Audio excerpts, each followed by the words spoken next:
Everyone wants their fighting game to be the biggest. The game with the most people, the most money, the most attention, or at least close enough to it. From the young upstart indie dev who wants to make their game worthy of the big stage, to the Kosoge player who loves to play games no one cares for, to the retro game player who is trying to figure out why their better games is less popular than the newest version of the series, to the new game player who has to deal with their game getting pushed to the side to make room for an even newer game. I know who you are, and you all want one thing: just to know how to grow your game bigger. How do I get more people to play my game? Honestly, it's one of the FGC's golden questions. Fighting games are better as a social experience, so it's only natural that people want to grow the community around their game. More people means more fun, right? Or at least that's how it should go anyway. So there must be some kind of secret to a game's growth past the new game wave. How can there still be tournaments for games like Third Strike, Melee, Plus R, Exer, MVC3, and the rest? I've been looking into it a lot, and I think I've found that secret, or at least something better than dumping stupid amounts of money into the pot and having no one show up, or trying to trash somebody else's game like it's going to magically get people to try yours, or just being a complete baby about it. So what's the secret? In order to grow the community, you need three things: structure, hype, and incentive. Incentive is the goal you place in front of people. Structure is the path to get to that goal, and hype is the reason why anybody would actually want to get to the goal in the first place. The emotional energy that moves people along the path. It's kind of like a mind, body, and soul kind of thing, where you need all three to work together at the same time. You just can't have one without the others. Now the summaries are over, let's go over the three in a little more detail, starting with people love stories. People would spend so much of their precious time on this earth, reading stories, watching stories, telling stories, making stories, etc.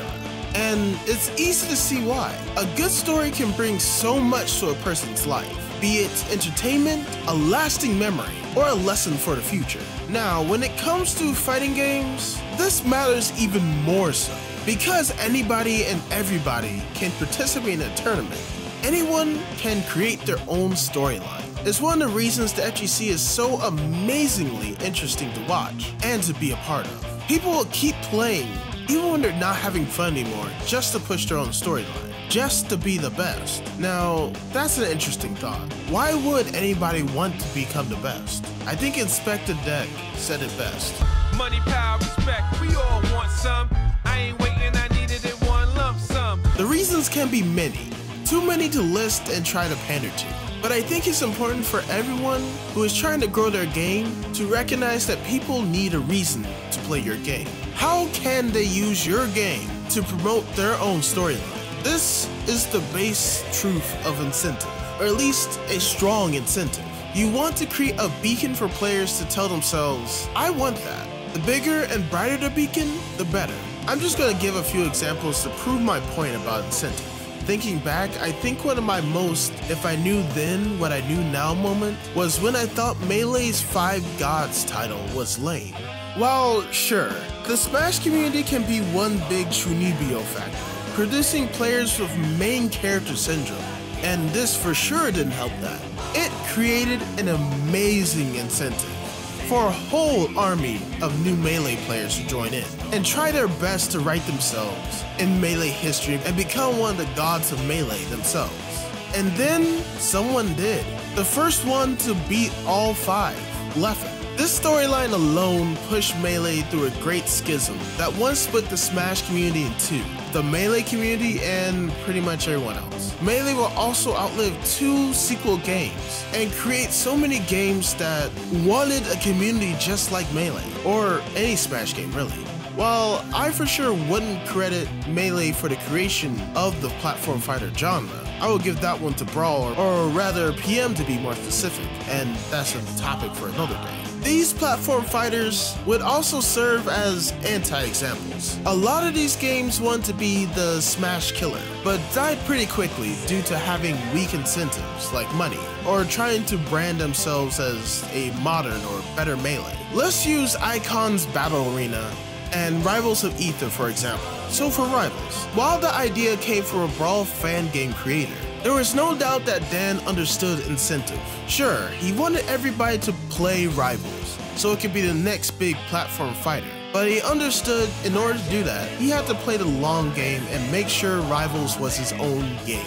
The Rivals team would focus on building a community where players could rise up, creating their own storylines for the game to use, and using that to build an even stronger, bigger community. I even know people who grind endlessly to be part of the Rivals top 50 ranking. Though the community is smaller than the Smash community, it's building its own history, community, and gameplay. Now, Icons did not understand incentive, and didn't bring much to the table. It was trying to be modern Melee, and while I don't think it's a bad game, far from it in fact, the point is kinda moot.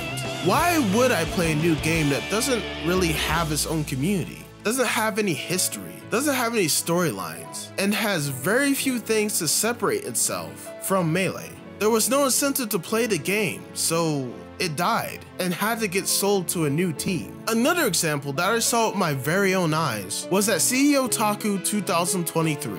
That Saturday night we had a +R 10v10 crew battle, North Carolina versus South Florida. It was pretty hype, with an exhibition ending with each team down to their final player, and of course, North Carolina winning. I saw people who never played +R get riled up, and when it was over, I saw so many people with the same look in their eyes. Yo, that was sick.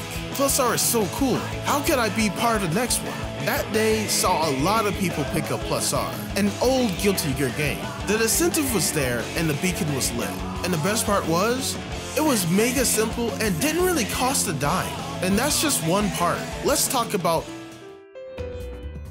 Now that your game has an incentive, you need to create a path to get there. Let's take the Jazzy Circuit as an example. Do you want to get into this invitational and be part of North America's Third Strike history? You have to earn points by joining enough Third Strike tournaments and win. Structure is all about giving the players a path to their goal. If you give the players a path, they will walk that path the best they can and fill every hole, gap, and broken bridge along the route. But structure is a little more than just a path. You have to build a home for the players to talk, play with each other, help each other out, and everything else that comes with creating a community. Community is the base of which all things work off of. So it's best to create and maintain one the best you can and as soon as you can, as your incentive brings people in. And that structure, a clear path to the finish line, and a home to train their skills, gather resources, and for players to hang out with their peers, past, present, and future. This is pretty straightforward and pretty much the one everyone understands, though some are better than others. But let's move on to the final part. Now, when you combine structure and incentive together, you get a community with a good, competitive environment. But what makes a community big and more dedicated and energized? Well, we use a little thing called hype. Hype is the energy that gets people to the incentive. If you are setting up a storyline for players to be part of, hype is the why, the motivation. Don't confuse this with incentive. You can pour crazy amounts of money behind a tournament, with large pop bonuses and the like, but barely anyone goes because it isn't hype enough for people to travel. Hype is honestly very difficult to explain because it's more of a concept than a grounded idea. What makes people want to go to this tournament over others? What makes the game more exciting than the other? History? People? How it looks? How it runs? So many factors that cannot be accounted for. Honestly, I think it's best to just try to come up with something cool and hope everybody just takes to it. And if not, well, try again. It's elusive, and if you manage to catch the wave for your game, you better double down, triple down in fact. Make sure the wave keeps going. There is no guide, there is no pathway, nor video to create it. Yet, it's what makes fighting games big or not. Because the game with the most hype gets the most eyes on it and gets the most players. So how do we get some of this hype? Well, clearly, You weren't listening. What part of elusive don't you understand? I don't know. Just try new things. You never know what's going to work or not.